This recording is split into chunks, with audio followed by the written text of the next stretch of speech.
बड़ी शिक्षा छोटा संदेश में आप सभी भाई बहनों का बहुत बहुत स्वागत है। आज की चर्चा का विषय है अंतिम संस्कार। देखिए, ये दो शब्द ऐसे हैं जिनसे सभी लोग अच्छी तरह परिचित, क्योंकि ये दोनों ही शब्द एक मृत्यु से संबंध रखते हैं। क्योंकि मृत्यु के बाद ही ये अंतिम संस्कार का जो एक परिस्थिति बनती है। हालांकि मरने वाले की स्थिति में इस अंतिम संस्कार से कोई फर्क नहीं पड़ता, लेकिन इस अंतिम संस्कार से एक सामान्य मनुष्य के जीवन में एक ज्ञान की स्थिति बनती है। और जैसे जैसे ज्ञान की स्थिति बनती है तो हमारे कर्म सही दिशा में होने लगते हैं। अन्यथा ज्ञान के अभाव में अक्सर मनुष्य दोषपूर्ण कर्म कर जाता है, क्योंकि मनुष्य को ज्ञान नहीं होता। हमारा तो आध्यात्मिक ज्ञानात्मक चैनल है, इसलिए इसमें केवल ज्ञान की ही बातें होती, और विशेष रूप से आत्मा, परमात्मा और प्रकृति के ज्ञान विज्ञान की।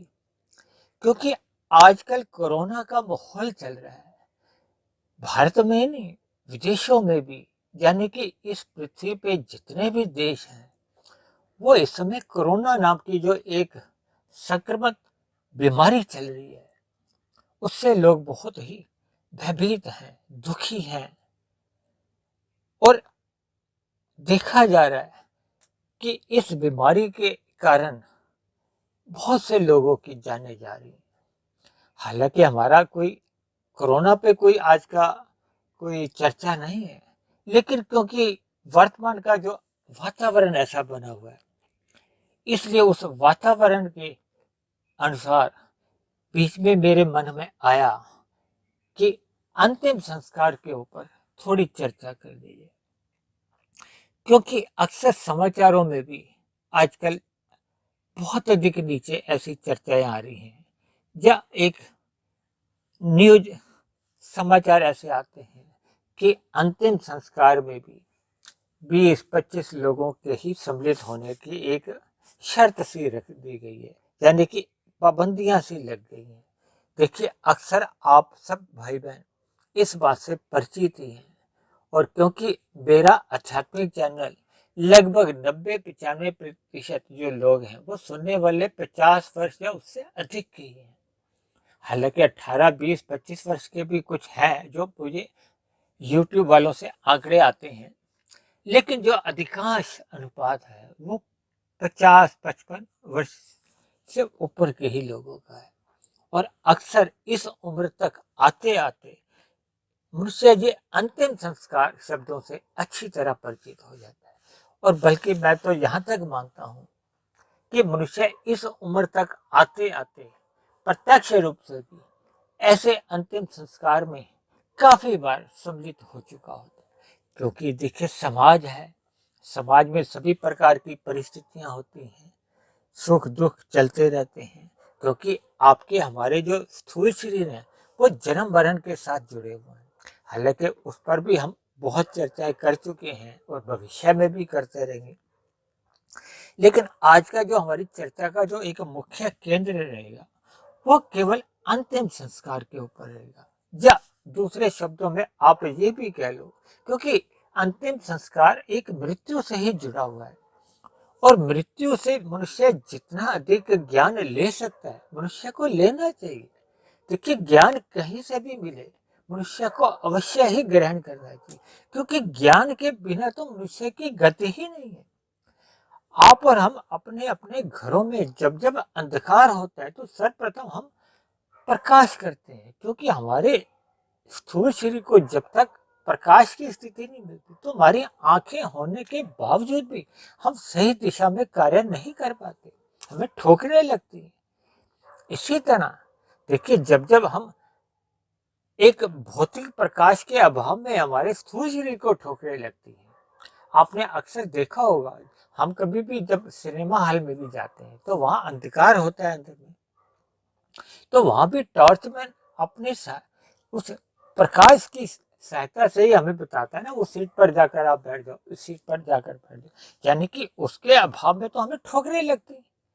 इसी बात को ही आप आधार लेकर आप मान सकते हो कि जब मनुष्य को भौतिक प्रकाश के अभाव में हमारे स्थूल शरीर को ठोकरे लगती है, तो फिर ज्ञान के अभाव में हमारे मन की क्या स्थिति होगी? क्योंकि मन ही हमारी स्थूल इंद्रियों को या स्थूल शरीर को एक नियंत्रण करता है। देखिए, जब तक हमारा हाथ पैर जो हिलते हैं, इसके पीछे जो शक्ति आती है, जो उद्देश्य होता है या इच्छा होती है, वो मन की होती है। अगर मन नहीं चाहे, अभी मैं ये जो वीडियो बना रहा हूँ, जो आप सुन रहे हो, जब तक आपका मन आपके इस क्रिया में शामिल है, आप सुन रहे हो, अभी आपके मन में अगर विचार आए तो इस वीडियो को बंद करो, तो आप बंद कर दोगे। ऐसे ही यदि मैं बोलते समय इस वीडियो को बंद करता हूं तो बंद हो जाता। यानी कि हम अपने मन से बहुत ही अधिक प्रभावित रहते हैं। हमारा मन जैसे जैसे हमें स्थूल इंद्रियों को, हमारे स्थूल शरीर को दिशा निर्देश देता रहता है, वैसे ही हमारा फिर जीवन बनता रहता है। और अक्सर आप सभी भाई बहनों का ये अनुभव रहा होगा कि ये मन की स्थिति बहुत ही जल्दी बदलती है। ये मन तो इतनी जल्दी बदलता है कि आप अगर कंप्यूटर पे, लैपटॉप पे या अपने मोबाइल पे भी बैठी हो, एक दूसरे की कोई विंडो खोलती हो, इधर उधर जाती हो, उसमें भी समय लगता है। लेकिन ये जो मन की खिड़कियां हैं, जो मन की विंडो हैं, ये इतनी जल्दी जल्दी खुलते हैं। ये परमात्मा का, प्रकृति का एक ऐसा बना हुआ ऐसा यंत्र है जिसकी कोई गति की कोई मापदंड ही नहीं है कि ये कितनी गति से भागता है। यानी कि जितनी भी गति है, चाहे वो प्रकाश की गति हो, हवा की गति हो, इन सब गति से भी दूर ये मन की गति रहती है। यानी कि हमने अपने मन को एक नियंत्रण में लेना है। अक्सर हम अपने बच्चों को भी शिक्षा देते रहते हैं कि अपने मन को आप नियंत्रण में रखो। जब जब बच्चों को भी क्रोध आ जाता है या कई प्रकार की हमारी स्थितियां जब बिगड़ती हैं, तो हम एक ही उपदेश देते हैं कि मन को आप संयम में रखो, क्योंकि मन ही आपकी हमारे जीवन का एक बंधन भी बना सकता है, जीवन की आध्यात्मिक उन्नति भी करा सकता है, भौतिक उन्नति भी करा सकता है। यानी विभिन्न प्रकार के कार्यों में लगाने वाला ये मन ही है। इसीलिए तो शास्त्रों में भी इस मन को ही बंधन का कारण भी कहा जाता है और मोक्ष का भी। मोक्ष का क्या मतलब है कि जब हमारा इस संसार के विषय भोगों का जो एक मोह होता है, उसका नाश हो जाता है, वैराग्य हो जाता है। अभी तो हमने पिछले काफी दिनों में वैराग्य के ऊपर भी बहुत चर्चाएं की। यानी आपका हमारे जीवन में जब जब हम ज्ञान की स्थिति में रहते हैं, तो हमारा जीवन एक सही दिशा में चलता है, क्योंकि सभी आत्मा को तो ज्ञानवान कहा गया, चेतन कहा गया। जबकि ये जो माया जिसके पीछे सारा संसार पड़ा हुआ है, इसी के लिए मनुष्य कर्म करता है, इसी के लिए मनुष्य ये विकर्म भी करता है, पाप कर्म भी करता है। लेकिन ये तो माया जो है वो तो जड़ है और मनुष्य चेतन है, जबकि परमात्मा तो परम चेतन है। इसलिए जब जब हम ज्ञान की स्थिति में रहेंगे, तो आत्मा का तो स्वभाव है कि वो परम चेतन की ओर सम्मुख होगी। यानी कि आत्मा का स्वभाव है कि वो परमात्मा की ओर ही सम्मुख होगी, क्योंकि आत्मा भी चेतन है और परमात्मा भी चेतन है। यानी कि दोनों ही एक ही जाति की हैं। यानी कि हमारा आत्मा का और परमात्मा का सजातीय संबंध है, जिसको आज मनुष्य भूल चुका है। देखिए, हम अपने इस आध्यात्मिक ज्ञानात्मक चैनल पर विभिन्न विषयों पर जितनी भी चर्चाएं करते हैं, जितने भी विषय लेते हैं, जैसे आज हमने जो अंतिम संस्कार का भी विषय लिया है, इन सभी विषयों को लेने का जो हमारा प्रत्यक्ष रूप से या अप्रत्यक्ष रूप से उद्देश्य तो यही होता है ना कि हमारा भौतिक भोगों से वैराग्य हो और परमात्मा से प्रीति हो। क्योंकि भौतिक भोगों में रहते हुए आपको हमें अल्पकाल के लिए सुख तो मिल सकते हैं, लेकिन अंततः हमें दुख ही मिलते हैं। ये भौतिक प्रकृति में जब तक मनुष्य रहता है, तभी तो भगवान श्री कृष्ण ने गीता में बार बार इस बात का उल्लेख किया कि ये संसार एक दुखालय है। दुखालय का मतलब ही यही है कि यहाँ दुखों की मात्रा अधिक बनी ही रहती है। और अभी हमने कुछ दिन पहले दुखों के ऊपर भी चर्चा की थी कि प्रकृति के कितने प्रकार के दुख हैं। ये कोरोना से भी जो आपको हमें दुख आ रहा है, ये भी तो उन्हीं दुखों में ही शामिल है। देखिए, इस जीवन में, आपके हमारे जीवन में ये दुख हमें एक प्रकार का संदेश देते हैं। संदेश क्या है? परमात्मा की ओर सम्मुख होने का। उन्हीं दुखों में मनुष्य मृत्यु को एक बहुत बड़ा दुख मानता है, क्योंकि हम सभी मनुष्य जिस परिवार में रहते हैं या जिस मित्रगणों के बीच में, रिश्तेदारों के बीच में हम रहते हैं, जब एक हमारा परिचित परिवार का सदस्य हो या मित्रगण हो या रिश्तेदार हो, वो हमसे बिछुड़ जाता है, क्योंकि मृत्यु के बाद तो सभी प्रकार के संबंध समाप्त हो जाते हैं। क्योंकि आपके हमारे जितने भी जो संबंध बनते हैं इस भौतिक जगत में, वो तो स्थूल शरीर के आधार पर ही बनते हैं। और स्थूल शरीर के आधार क्या है? जैसे ही स्थूल शरीर की मृत्यु हो जाती है तो फिर ये संबंध भी समाप्त हो जाता है।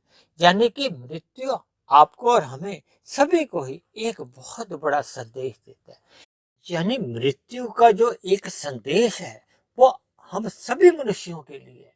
क्योंकि देखिए, भौतिक जगत में शास्त्रों में जो कहा गया है 84 लाख प्रकार की योनि, लेकिन 84 लाख प्रकार की योनियों में केवल और केवल मनुष्य योनि का ही महत्व है। क्योंकि मनुष्य योनि द्वारा ही जितने भी कर्म किए जाते हैं, चाहे वो पाप कर्म है चाहे वो पुण्य कर्म है, वो लिखे जाते हैं। उन्हीं का ही एक सुख दुख रूपी फल आता है। और दूसरा, मनुष्य योनि को साधना योनि कहा गया है। मनुष्य योनि में ही हम और आप एक आध्यात्मिक यात्रा कर सकते हैं। ये जो हम वीडियो में सत्संग की जो बातें करते हैं, ये केवल मनुष्यों के लिए ही है। यानी जितनी भी आध्यात्मिक चर्चाओं का महत्व केवल और केवल मनुष्यों के लिए, ये अन्य जीवों के लिए कोई इनका महत्व नहीं है। देखिए, 84 लाख योनियों में कितने ही जीव हैं जो हम अपने घरों के आसपास देखते हैं, लेकिन उनका इन आध्यात्मिक बातों से कहो या सत्संग की बातों से कोई लेना देना नहीं रहता। इसलिए ये मनुष्य जीवन पाकर आपके और हमारे लिए ये जो जितने भी अंतिम संस्कार होते हैं, ये 84 लाख योनियों में केवल मनुष्य योनि में ही आप और हम देखते हैं ना, और वो मनुष्यों के ही देखते हैं। अन्य जीवों के तो अंतिम संस्कार नहीं होते, क्योंकि हम संसार में देखते हैं अपने घरों के आसपास भी। देखिए, कितने ही जीव हैं जो कितने ही क्षण में जन्म भी लेते रहते हैं, मरते भी रहते हैं। अब गर्मियों के में तो आप देखोगे कितने ही मच्छर पैदा हो जाते हैं। अब उनका जन्म मरण तो कुछ ही सेकंड्स में हो जाता है, मिनट में हो जाता है। कितने ही जीव घंटों में जन्म लेते हैं, समाप्त हो जाते हैं, कुछ दिनों में समाप्त हो जाते हैं, कुछ हफ्तों में समाप्त हो जाते हैं। यानी इन सभी बातों को हमें एक चिंतन करना चाहिए। ये जो अंतिम संस्कार के ऊपर जो मैं आज कुछ बातें अभी और आगे भी करने जा रहा हूँ, इनसे हमें एक संदेश लेना है। देखिए, कभी कभी कुछ बातें ऐसी होती हैं जो सत्संग करने से भी समझ नहीं आती, लेकिन कभी कभी वो मृत्यु का एक ऐसा संदेश होता है, वो हमें समझ आ जाती है। क्योंकि हमें तो देखिए ज्ञान से मतलब है, चाहे वो सत्संग में जाके मिले, चाहे वो हमें किसी भी शमशान घाट में जाकर ज्ञान मिले। देखिए, शमशान घाट में जाकर भी अगर आपको हमें ज्ञान मिला हुआ ज्ञान स्थिर हो जाता है, तो वही हमारे लिए सत्संग है। यानी कि जब जब हम परमात्मा से जुड़ जाते हैं किसी भी कारण से, चाहे वो उसका मृत्यु ही कारण हो, चाहे कोई और कारण बने, यानी कि हमें केवल और केवल परमात्मा से जुड़ना है, जिसके लिए आपको और हमें ये मनुष्य जन्म मिला है। यानी कि हमें मनुष्य जीवन का सदुपयोग करते हुए अपनी आध्यात्मिक यात्रा करनी चाहिए। और अक्सर आपका हमारा जो एक अनुभव है कि हम जब जब किसी के अंतिम संस्कार में सम्मिलित होते हैं, बल्कि मैंने तो अपने जीवन में कुछ लोगों से ऐसा भी सुना है कि जो लोग ऐसा मानते हैं कि वो अपने जीवन में विवाह पर या ऐसे कभी भी खुशी के अन्य मौकों पर नहीं भी जाते, लेकिन वो अंतिम संस्कार में अवश्य जाते हैं, ताकि उनके जीवन में एक संतुलन बना रहे।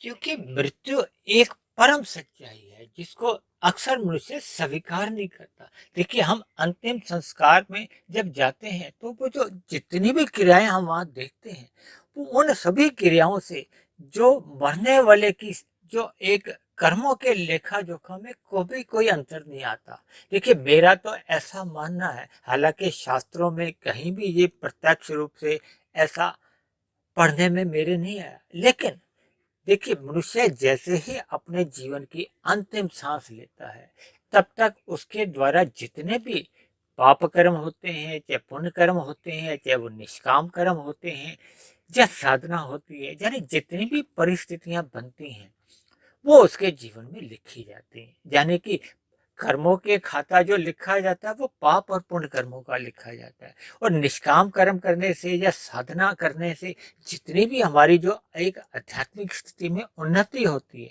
वो भी हमारी लिखी जाती है।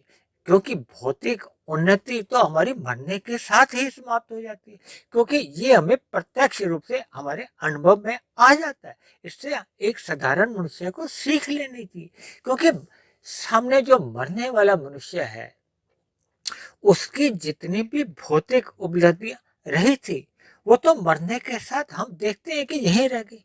यानी कि उसकी मृत्यु से आपको और हमें जो जीवन में एक संदेश लेना है कि हम अपने जीवन में इन भौतिक उपलब्धियों के लिए जितने भी जीवन में पाप कर्म कर जाते हैं, इन विषय भोगों के लिए, क्योंकि जितने भी हम जो संपत्तियों का संग्रह करते हैं, उनका उद्देश्य केवल और केवल भोग का ही होता है।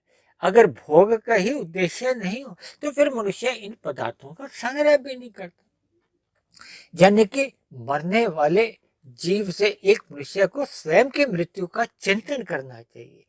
ये लाभ सभी मनुष्यों को लेना चाहिए। देखिए, अक्सर ऐसा देखा जाता है कि शमशान घाट में या ऐसी अन्य कहीं स्थिति में जहां भी अंतिम संस्कार की एक क्रियाएं चल रही होती हैं, एक साधारण मनुष्य के मन में अस्थायी वैराग्य तो जाग ही जाता है, भले ही वो क्षणिक होता है। देखिए, किसी के मन में 5 मिनट के लिए चाहे वैराग्य जागता है, किसी का 5 घंटे के लिए, किसी का 5 दिन के लिए।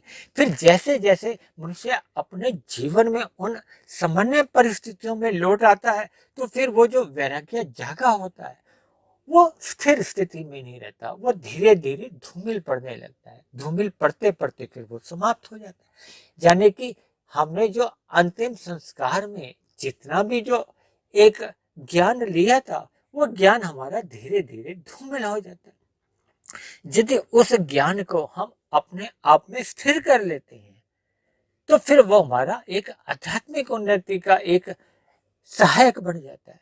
लेकिन अक्सर ऐसा देखा जाता है कि एक साधारण मनुष्य शमशान घाट में भी अपने मोबाइल पे बातें करते हुए देखते हैं, अपने बिजनेस व्यवसाय की बातें करते रहते हैं। यानी कि जो ज्ञान की स्थितियां बनती हैं, वहां भी उनका संसार ही चल रहा होता है। देखिए, व्यापार की बात हो या घर परिवार की, वो सभी संसार की ही बातें आती हैं। देखिए, हमारे जीवन में दो ही विषय होते हैं, या तो परमात्मा का या संसार का। यानी कि आपके हमारे जीवन में जो एक परिवर्तन आना चाहिए, वो तभी आ पाता है जब हम ज्ञान की स्थिति में रहते हैं। और अक्सर मनुष्य जो अंतिम संस्कार से जो ज्ञान लेना होता है, वो मनुष्य कभी कभी तो लेता ही नहीं, और लेता है तो उसको अक्सर भूल जाता है। देखिए, अक्सर मैंने तो यहाँ तक भी देखा है कि मनुष्य जब तक शमशान घाट की एक चार दीवारी में कहो या उस वातावरण में रहता है, लेकिन जैसे ही उस वातावरण से मनुष्य बाहर आता है, तो उस पर चिंतन नहीं करता। अक्सर ऐसा देखा गया है कि मनुष्य वहां से सिर्फ 5, 10, 15 मिनट दूर पर ही जब जाता है, तो अक्सर वहां की बातों का चिंतन भूल जाता है। तो ऐसे फिर मिले हुए ज्ञान का वो उसको लाभ नहीं मिल पाता, क्योंकि बाहर की स्थितियों में तो संसार यथा स्थिति में पहले जैसे ही चल रहा था। तो फिर ऐसे में अगर हमारा जो अंदर से जो एक अस्थायी वैराग्य था, या चिंतन था, या ज्ञान था, यदि हम उसका मनन नहीं करते, तो फिर हमारा जो मिला हुआ जो एक ज्ञान है, वो धूमिल पड़ने लगता है, और मनुष्य फिर सहज ही अपनी दुनिया में वापस लौट आता है। और यदि मनुष्य उस ज्ञान की स्थिति में अपने आप को स्थिर कर लेता है, ज्ञान क्या है? देखिए, मौत का। देखिए, मौत का ज्ञान अपने आप में एक बहुत बड़ा ज्ञान है। मैं आपको एक उदाहरण से बात समझाता हूँ कि एक मनुष्य अपने साधारण जीवन में हर रोज कितने ही झूठ बोलता है, कितने ही पाप करता है, लेकिन अक्सर जब मरते समय किसी की कोई बयान लिया जाता है, जी, तो अदालत में भी इसको कबूलनामा कहा जाता है कि मरते समय मनुष्य झूठ नहीं बोलता, क्योंकि उसको किसी भी प्रकार का लाभ हानि से वो ऊपर उठ चुका होता है, क्योंकि उसको पता है कि अगले कुछ क्षणों में उसकी मृत्यु आने वाली, यानी कि वो भी मरते समय झूठ बोलने से डरता है, भयभीत रहता है, क्योंकि उसको मृत्यु का ज्ञान हो गया है। जबकि एक साधारण मनुष्य को क्योंकि अभी मृत्यु का ज्ञान ही नहीं, क्योंकि वो तो समझता है कि मुझे तो हर रोज ही इसी संसार में रहना है, मुझे ये भी कार्य करना है, उस व्यक्ति से मुझे काम है, इस कार्यालय से मुझे काम है, तो वो अपनी दिनचर्या को इस हिसाब से रखता है, उसी में ही वो झूठ, छल, कपट, ठगी, हेरा फेरी जैसे अन्यायपूर्ण काम करता रहता है, या अन्य जीवों को भी दुख पीड़ा देता रहता है। यानी कि अपने सुखों के लिए, सुख क्या है, वो अपने स्थूल शरीर के जो 5 विषय भोग हैं, उन्हीं की प्राप्ति के लिए कहो, या उन्हीं को ही भोगने के लिए मनुष्य अपने दिनचर्या में कितने अधिक पाप करता है, इसका मनुष्य को स्वयं भी बोध नहीं होता।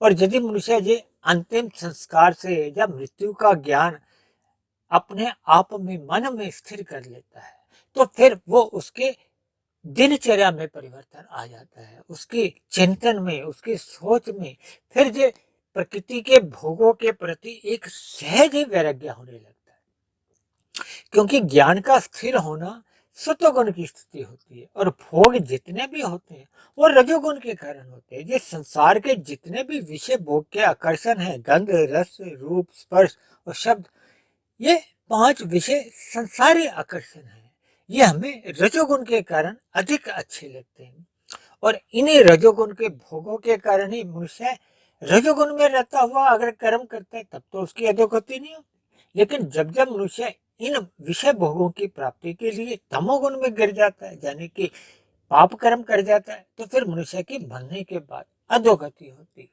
इसलिए मैंने मृत्यु का कह लो या अंतिम संस्कार, ये दोनों एक ही बातें होती हैं, क्योंकि दोनों मृत्यु के साथ ही जुड़ी हुई हैं। अंतिम संस्कार का अभिप्राय तो मृत्यु के साथ ही है, इसलिए मैंने आज का जो विषय रखा वो मृत्यु का कह लो या अंतिम संस्कार, ताकि आपके हमारे जीवन में एक सकारात्मक परिवर्तन आए। देखिए, पहले तो कोरोना से पहले तो अक्सर एक अंतिम संस्कार में 100, 150, 200, 500 लोग सम्मिलित हो जाते थे, और जो बहुत ही नामी गिनामी चर्चित हस्तियां होती हैं, उनमें भी हजारों की लोग सम्मिलित हो जाते हैं। लेकिन क्योंकि आजकल कोरोना काल चल रहा है, और कोरोना काल में सरकार द्वारा कुछ इसलिए पाबंदियां लग गई हैं, क्योंकि ये एक संक्रमित रोग है, इसलिए कम लोगों का ही इन अंतिम संस्कार में शामिल होना सीमित कर दिया गया है, जो कि आजकल 20-25 लोगों तक ही सीमित कर दिया गया है, जहां जहां ये कोरोना का जो संक्रमण है वो अधिक फैला हुआ है। कुल मिलाकर ये जो अंतिम संस्कार है, ये आप हम सभी जो जीवित मनुष्यों के लिए एक ज्ञान का संदेश देता है, यानी कि मरने वाले के जो कर्मों की लेखा जोखा में किसी भी प्रकार का कोई परिवर्तन नहीं आता, लेकिन जितने भी हम जीवित मनुष्य हैं, हम उस अंतिम संस्कार से कुछ ज्ञान रूपी संदेश ले सकते हैं, और अपने जीवन में एक सकारात्मक परिवर्तन ला सकते हैं। तो आज की चर्चा करने का जो मेरा एक प्रमुख उद्देश्य था वो यही था। तो आज की चर्चा को इन्हीं शब्दों के साथ यहीं समाप्त करते हैं।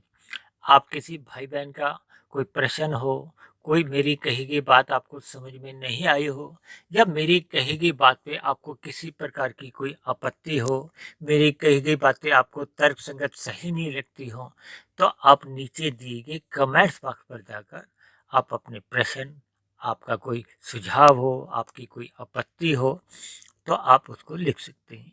और यदि मेरे बने हुए ये वीडियो आपके दिल को छूने लगे हों, आपके ज्ञान में वृद्धि हो गई हो, परमात्मा में आपकी प्रीति जग गई हो, तो मेरी आप सभी भाई बहनों से विनती है कि आप मेरे इस आध्यात्मिक ज्ञानात्मक चैनल को स्वयं भी सब्सक्राइब करें, व अन्य जिज्ञासु भाई बहनों को भी इस आध्यात्मिक ज्ञानात्मक चैनल से जोड़ने का प्रयास करें, ताकि समाज में हम सभी मनुष्यों को परिस्थितियां देखिए अनुकूल रहें चाहे प्रतिकूल रहें, हम सभी मनुष्यों को परमात्मा के बताए मार्ग पर, शास्त्रों में बताए मार्ग पर ही अपने जीवन को चलाना चाहिए। तो इन्हीं शब्दों के साथ अब हम आज की चर्चा यहीं समाप्त करते हैं। कल फिर मिलते हैं एक नए विषय को लेकर, एक नए संदेश के साथ। तब तक आप सभी भाई बहनों का बहुत बहुत धन्यवाद।